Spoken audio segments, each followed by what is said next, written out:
I'm here today to talk to you about what we call the value journey. This is going to be a two-part video series. We have a document about the value journey on our website that you can get and download. But the first part of this is the idea is that there are stages of every relationship. Let me put it this way. It would be weird if you went to a bar, you saw someone that looks kind of cool, you're interested in them, and you went up and said, "Hey, will you be my friend?" That's odd.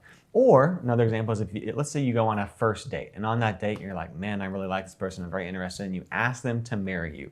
Also weird. I think businesses make that same mistake. They jump straight to the commitment. They jump straight to the engagement.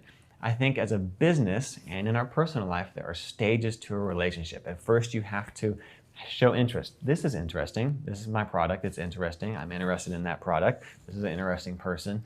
And then you inform. You get to know the person, or you get to know about the product. And then finally, you ask them to engage. You ask the commitment. Too many businesses jump to engage without doing the interest, without doing the information part of it. How does this play out? I'm a huge component of giving someone a taste of what you offer. Whether that's, here's a little bit of information, here's a cheap, low-cost offering, here's a coupon, here's a discount, come into the store so we can inform you about who we are. And then we ask for that big commitment.